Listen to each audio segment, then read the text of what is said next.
So I think this might actually be the ending for the last episode of Alien Brain Fog, where I think this is going to be the conclusion that I come to. So, after looking at some of the evidence, I think maybe I wasn't abducted by aliens. Maybe I'm just psychic. Maybe I'm able to see through the veil, and I'm not sure. I don't know if that's any better, because how do you prove that? How do you prove that you're psychic? I mean, Jesus.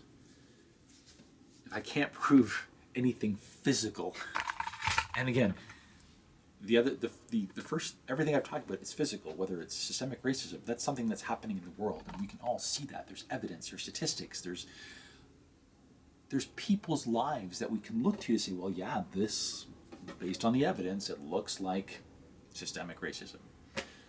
We know the same thing about the oppression of women. We can look at the statistics, we look at the biology, we can look at how gaslighting actually affects the neurochemistry of the body and your physiology and your biology.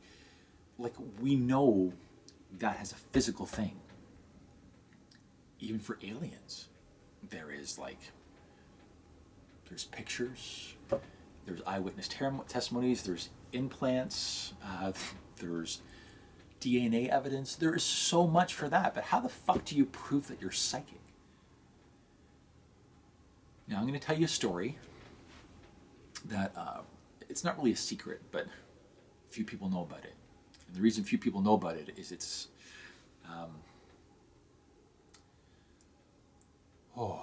I haven't actually gone out of my way to tell it a lot. That's because it's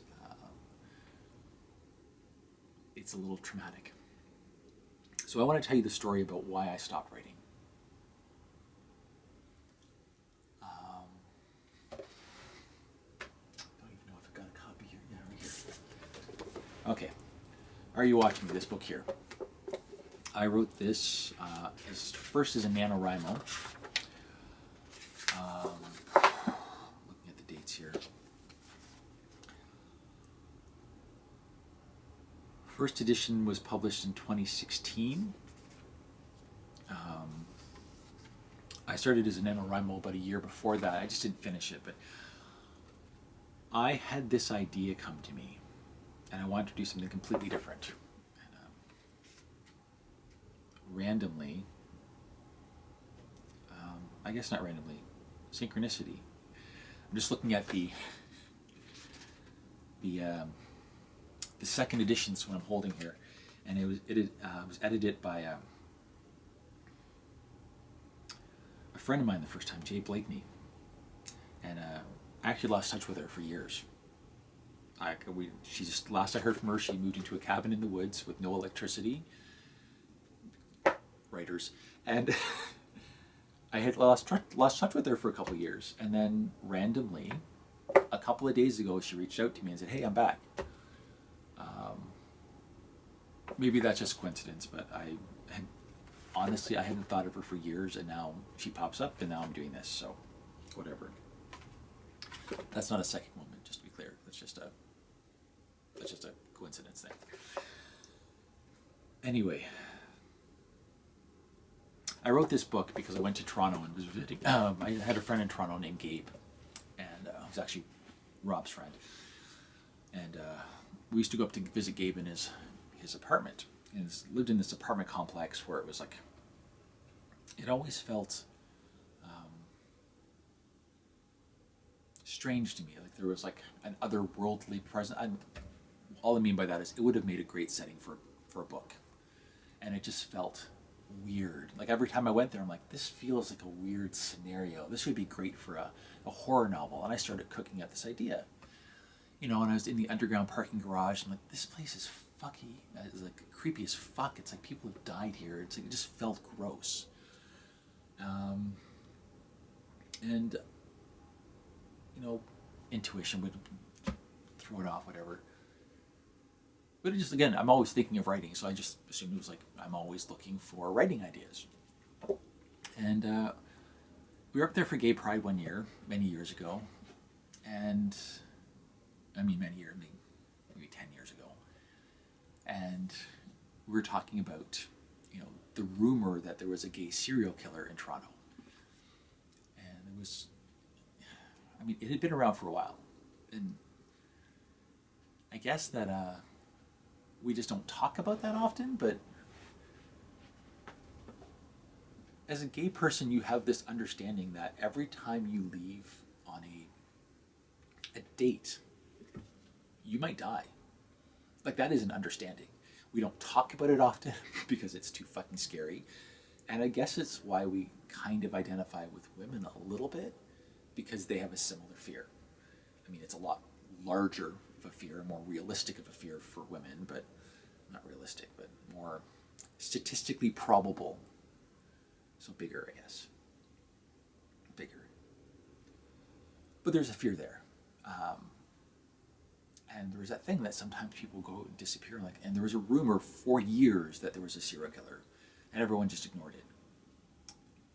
But I remember that there was this white woman that disappeared, and suddenly people were like, oh, maybe there is a serial killer. And that's when things changed. When a white woman disappeared, suddenly there was an investigation. That's my memory of it. I'm going to have to double check to make sure for the documentary, but my memory of it was, for years, people were complaining about a serial killer attack, a serial killer that was specifically targeting queer people of color, and it was ignored. And then a white woman disappeared, and suddenly there was a change.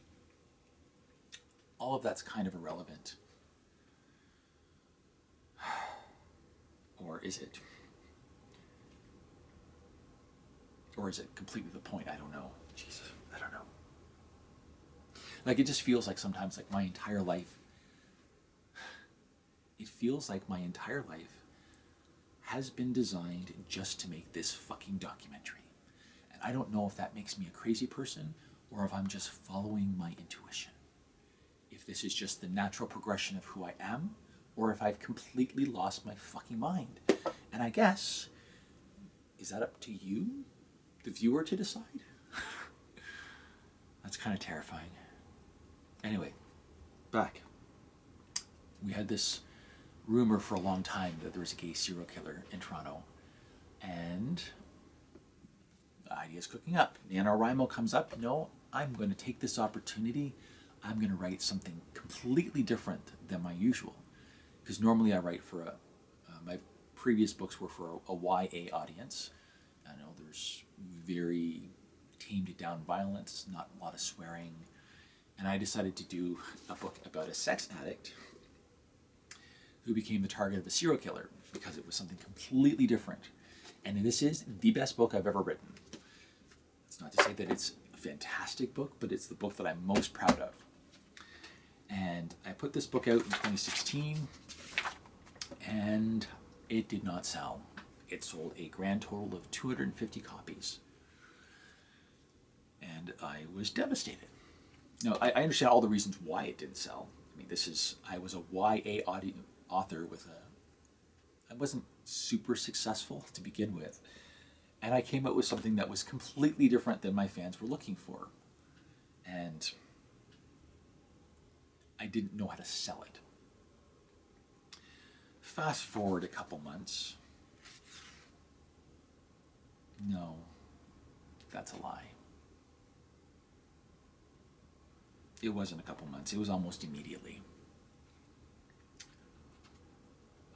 I'm going to have to double check the date, but around the time this book came out, Bruce MacArthur was arrested for the murder of several people in Toronto.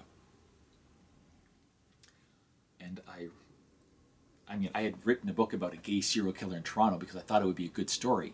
And I wrote the book, and as soon as I published it, it came out that there actually was a serial killer targeting gay men. And I had that existential crisis. I was like, I could use this. I could take advantage of this situation and use this tragedy to sell this book and make lots of money. And I just realized that I couldn't live with myself if I did that. Good.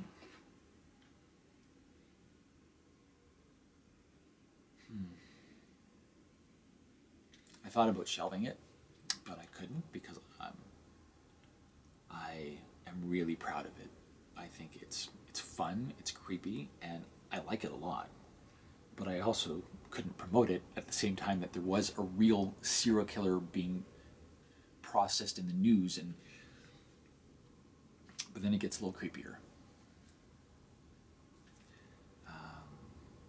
Again, I can't prove this.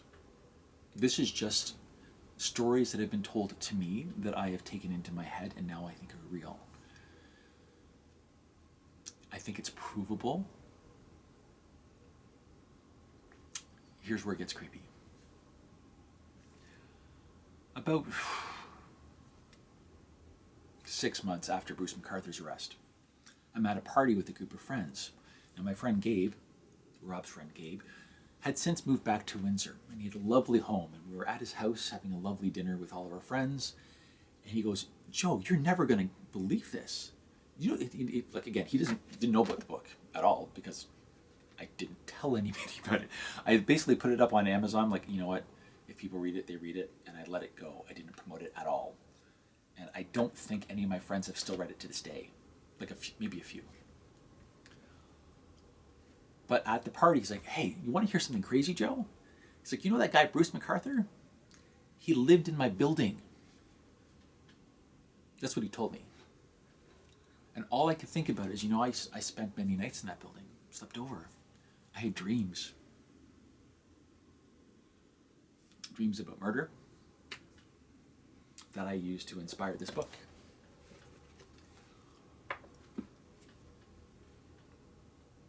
Now again, I can't prove that's true. I've tried looking up what Bruce McArthur's address was to confirm it. In some news stories, it seems like, based on the limited evidence that I've been able to look up, it looks like he was telling the truth, that he did live in the same building as Bruce McArthur did. And all I could think about from the second he said that was I dreaming, or was a part of me seeing those murders? Did I feel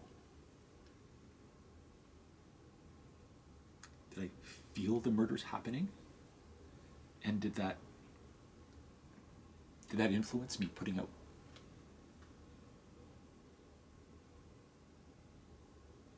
Now again, I can't prove that. I don't think I want to prove that. But it makes me wonder, Ian, like, maybe psychic. What is psychic? It's just an extra sense. We don't know what it is. I'm starting to think that maybe it's a sensory, like a nasal sensory thing. Maybe we can just smell things. And we don't know how to categorize it, so we just put it off as something. It's a vibe.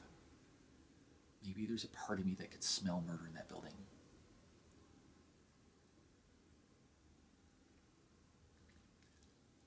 And there's a part in the book, which I won't spoil in case anyone actually ever does read it, where he realizes who the killer is. And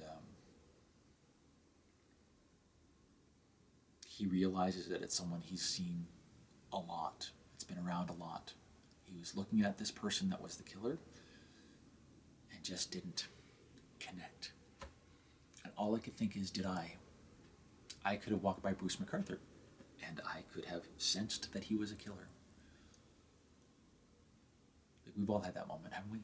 We walk by someone and we just know, at the core of our being, we know they are a bad person. And then what we do is we cover it up with logic, say, no, that can't be real. But our instincts tell us something is off.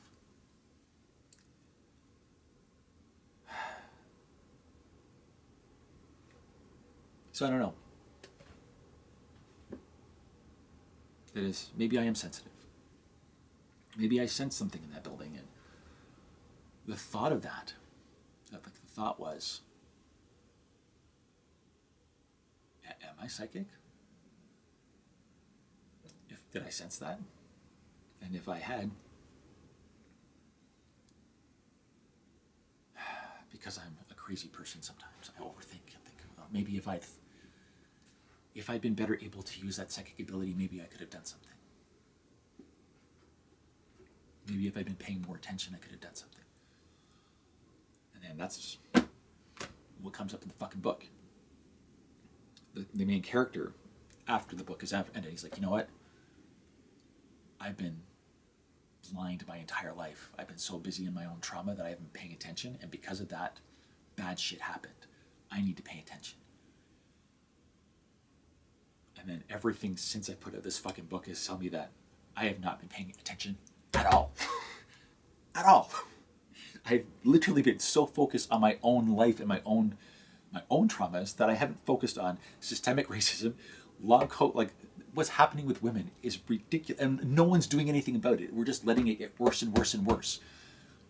The majority of people that say they are in favor of women's rights are sitting by doing nothing while the fucking Nazis are taking over. Because they're not paying attention. And I wrote a book called Are You Watching Me? The fucking tagline is like, be careful what you post online. It was like a fucking warning to myself. Jesus. All of my books have been about repressed memory and how do we know what's real and what's not real. I've literally been spending my entire career writing for this moment. And I don't know. I think I've come to, like, I'm 51 years old. I'm going to be 52 this year. And I don't understand how life works at all. Like I thought I did. Now, maybe what you're thinking is, Joseph, take a look at what you've done. You can't verify anything that you've just said. There's like minimal evidence for anything you said about aliens, maybe. I mean, aliens, there's more evidence for that.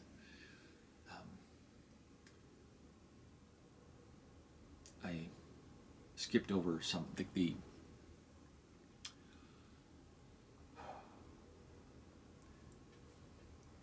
some of the ways people were murdered by Bruce McArthur. They're very, very similar to what happened in my book.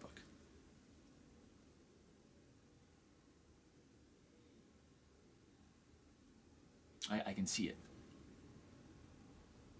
I don't have to try very hard. I can see those murders. And I used that to write the book. And damn, that made me feel like a really shitty person.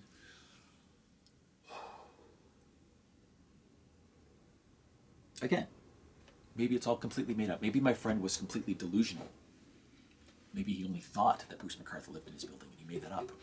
And what I did is I did a little bit of research. It seemed like it was accurate, and I just internalized that, and I made that a part of my internal narrative.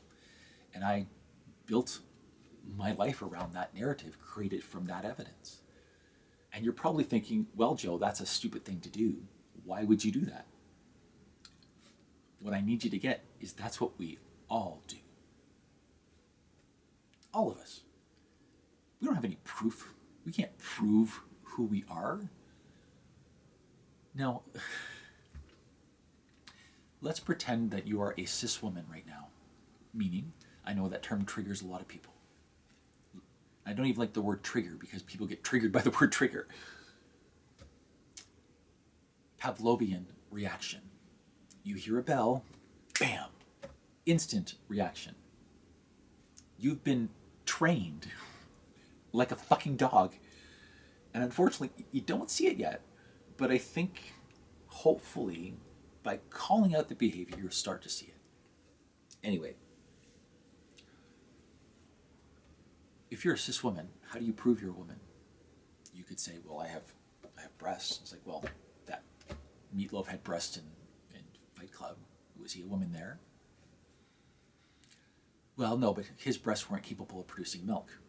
Okay, so if your breasts cannot produce milk, you're not a woman? Again, the deeper down you dig into what's women and what's not women, the stupider it gets. Because all of it is made up. Everything. Our entire world is just completely made up by by scared little minds that are trying to make sense of a really big reality that we don't understand. And I think the problem or the challenge is we need to stop pretending that we do understand the nature of reality. We need to stop pretending that we, meaning whatever group you're in, you need to stop pretending that that group understands the entirety of reality, because that's just, it's nonsense. You can't. And it's, without getting super religious, it's kind of like reality is the face of God. You can't look at it all at once. You can only look at a part of it, because if you saw all of it, your mind would literally explode. Scientific terms, your brain doesn't have the processing power to comprehend the entirety of reality all at once. You're just not that smart. And I think that's where we get into trouble. Is when we think we understand everything about reality. Because reality is fucked up. It's weird. It's messy. Things don't make sense. I don't want aliens to exist. I think life would be so much simpler without it. Unfortunately, there seems to be some evidence that something is happening, and maybe we should stop ignoring that evidence. How about this? Why don't we just spend, I don't know, a year and say, you know what? We've never been more scientifically advanced than we are right now. Let's take a year and really scientifically investigate people that have been abducted or that have said that they've been abducted. Look at their DNA. I'm sure 23andMe has, all of those sites have lots and lots and lots of examples of DNA. Mine has that weird thing where it's 0.3% is unknown, which again, if you're concerned that you might have been abducted by aliens, seeing that some of your DNA is unknown is a little freaky. But maybe we can look into that. So, if every single alien abductee had an unknown percentage of their DNA, then maybe there's something there. Or if every single alien abductee had a brain cyst at a certain part, that would also be something. Real evidence, real science, instead of all this gaslighting. I can tell you this, I do not want to be sensitive. I don't want to be. There's a Hollywood psychic, Tyler Henry. I am a little obsessed because he is genuine, kind, and seems really focused on using his gift to make the world a better place. And that's, every time I watch something that he does, he makes people feel better afterwards. And I've thought a lot about how the hell does he do what he does? Because it's obvious that he is just seeing something that other people don't. And I've always said, well, everyone's a little psychic. And I'm starting to think I might have been like I was when I was closeted, saying well, everyone thinks men are attractive. Maybe not. And I do not want that life. Not at all. I don't know how he gets through the day, being overwhelmed with all of that evidence and all of that sensory information all the time. I don't want that. I don't know how he stays sane.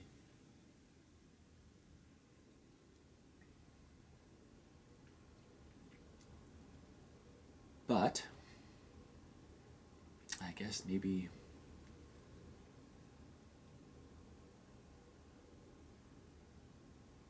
it's weird. Maybe this is coming out of the closet, I guess. Again, it really is about being psychic. Because saying that you're psychic is fucking stupid, right? The most egocentric thing that you can say is, I see things that other people don't. but I've seen dead people. I think, could be wrong, but I think a lot of us have. I think a lot of us have seen things that we can't explain to other people, only because it's not socially acceptable to explain them to other people. Like, we should be able to say, well, I saw a ghost of my mom. And I did. The night she died, I saw her and my grandmother.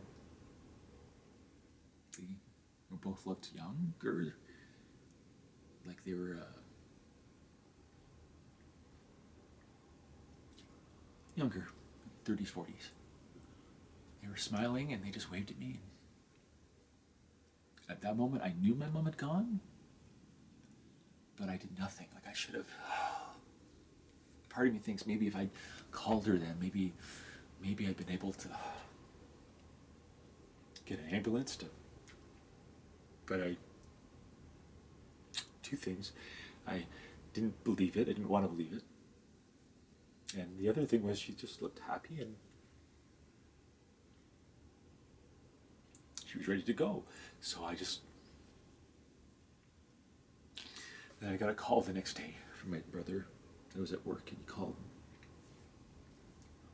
I knew the minute I saw his name on my call. The minute I saw his name on my phone, I knew that she was gone.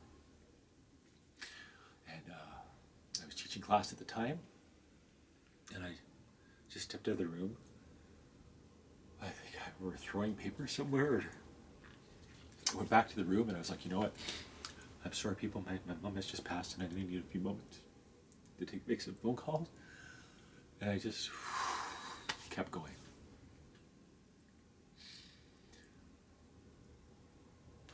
I never took the time to.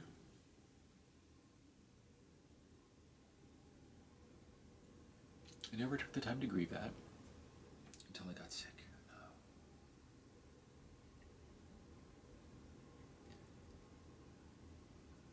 But I still see her standing there, waving at me. And you know what? A lot of people have had that experience and were made to feel like we're crazy for it. I think we forget that the science is really getting to the part where we realize the world is not what our eyes see. Our eyes, our ears, our noses are very crude inputs for all of the information that is reality. There might be information out there that we just don't have the sensory information to process properly. Maybe it's a spirit. Maybe there is another world. Maybe it's just energy that fades over time. I don't know, but it's like an echo. It's there. I can still feel it. And everyone that if you've lost someone, you know that feeling. Feeling that they're still there with you, that they're part of your DNA. They become part of your story, they're in your mind. And I don't.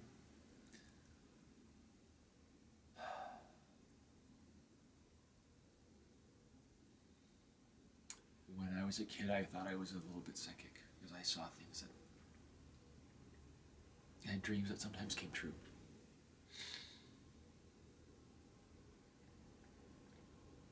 So my favorite show, and two favorite shows, was Buffy, obviously, because it's Buffy, and The Ghost Whisperer. Because I saw this woman who was able to do things that I could,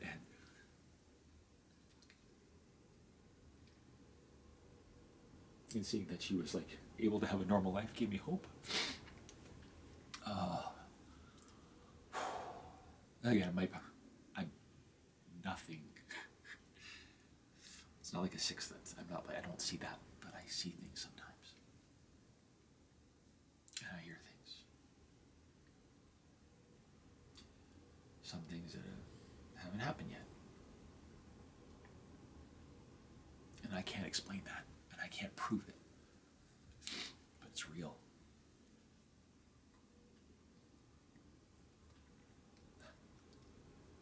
You know,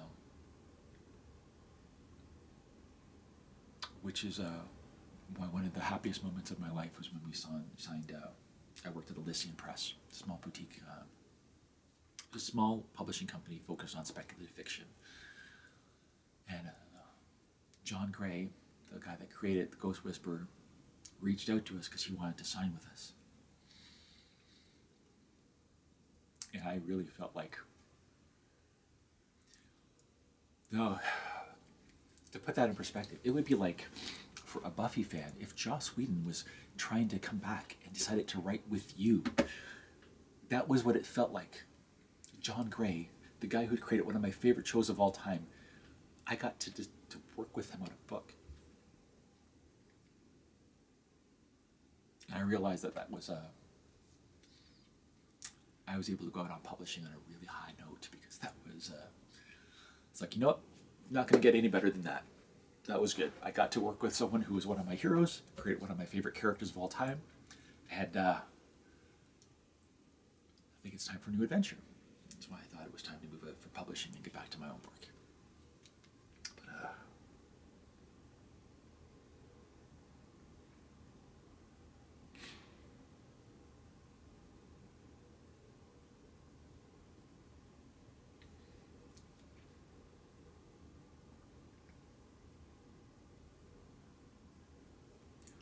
I don't know what to do with that.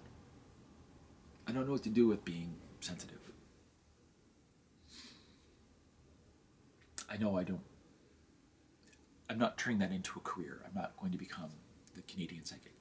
No interest in that. No interest in that.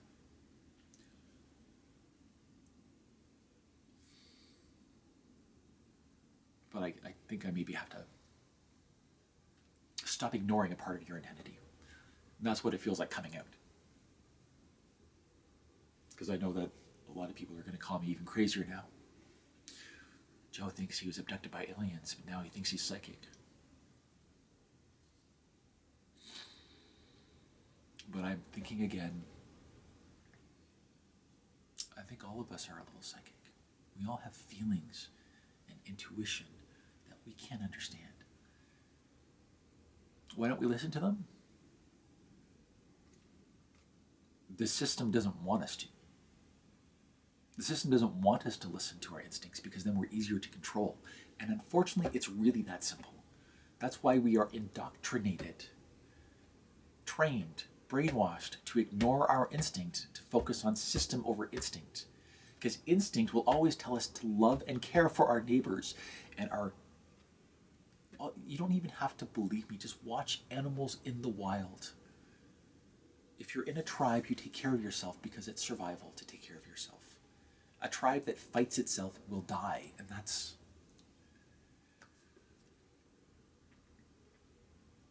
the thing about the red ant and the black ants in the jar. I have to make sure I include that in the documentary. There's no fighting until someone creates artificial tension. And when people realize en masse just how much they've been lied to and gaslit, changes.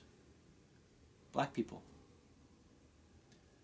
If you deal with racism at work, talk about it. Be loud. Often. Shame all of your employers. Make sure that no other black person goes there and does the same thing. Stop taking the shame on yourself. It's not your shame. It's theirs. Give it back to them. For women,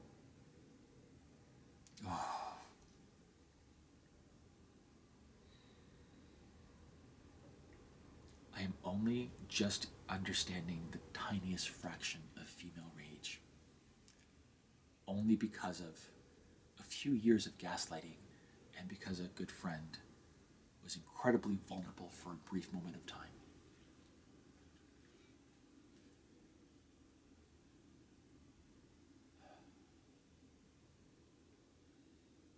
That scene at the end of Buffy, where every woman that had the potential to become a slayer becomes the slayer. And that's how the season ended. That's how the series ended, with every woman standing up saying, you know what? I have the power to do this. When that happens in the real world, when every woman stands up and says, you know what? I'm tired. All my life I've been fighting. Woman right from Color Purple. Calling on Oprah right now. All my life I had to fight. I fought my father, all these men just to try to.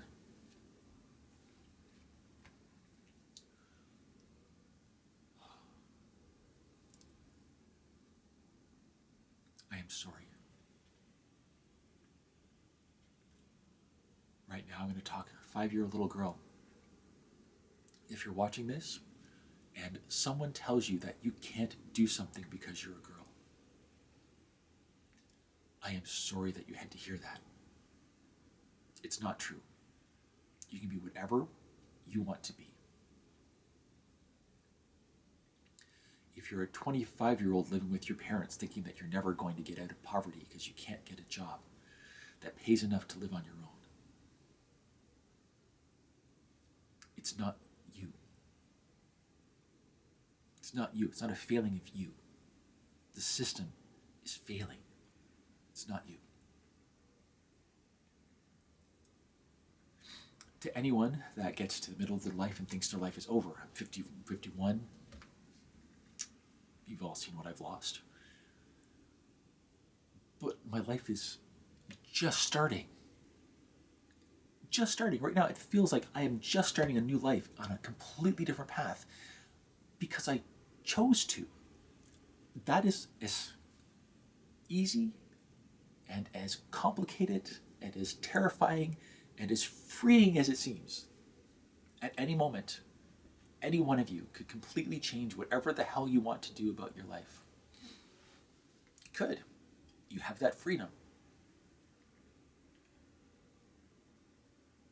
But it takes courage. Look whatever you're afraid of square in the face. Face it.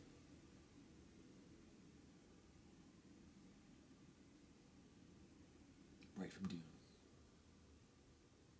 I must not fear. Fear is the mind dead killer. I must not fear. Fear is the mind killer. Fear is the little death that destroys all. I will face my fear. I will let it pass over me and through me. And I can't remember the rest. Jesus, did I put it away? Where is Dune? I swear I didn't play this. It's literally right. The Dune Encyclopedia is right here. Jesus. What is the Benny Gesserit? This book here is one of my favorite books ever published. The most, holding this in my hands is one of my favorite possessions of all time. Because this book, when I read it as a kid, I was like, I don't know, maybe 10, maybe. It's 1983, so I would have been not 10, but a teenager. This is what made me start world building my own world. I was obsessed with it. More so than Lord of the Rings, to be honest with you. This was the book that, I just loved the imagination and everything that he did here.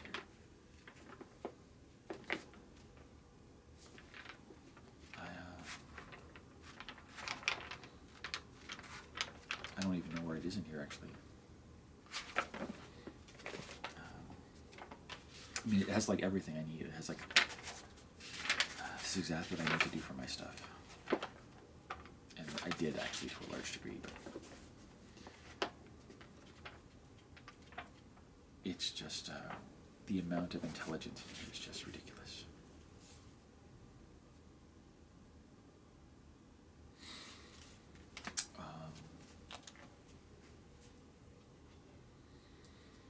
I don't know why, but I marked this page.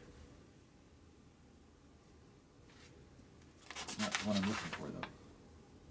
But it's about the Reverend Mother.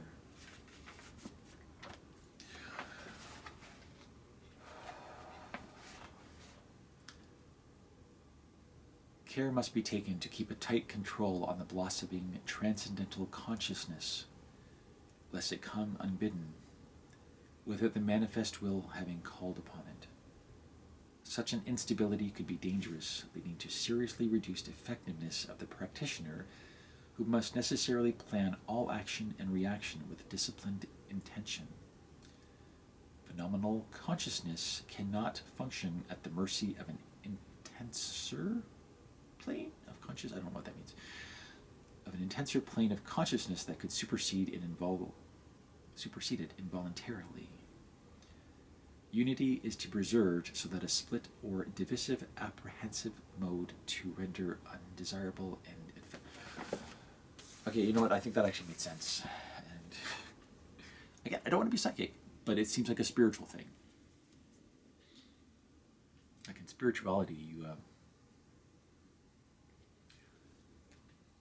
the thought that God will only give you what you're capable of doing, meaning He's not going to give you full insight unless He's sure you're going to use it properly. So if you get instinct, intuition, and you ignore it, you're going to stop getting it. If you want deeper truths, you have to be disciplined and keep listening. Anyway,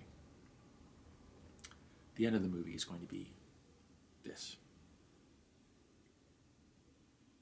So maybe you're thinking that I've just made up who I am, that I created stories in my head, and I've based my entire personality and my life's purpose on the stories I've created in my head. And you're probably thinking that's crazy. What I need you to understand,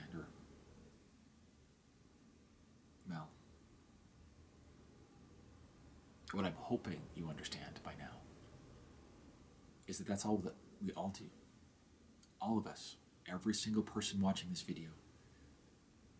Who you are is who you've created for yourself.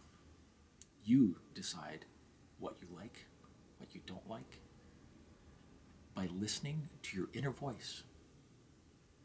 Because maybe there is a purpose. And maybe that purpose for your living is the thing that scares the hell out of you. And God is looking, or the universe is looking, to see if you're brave enough to do it. And if you are, if you're brave enough to face your fear, well, that's when the magic happens.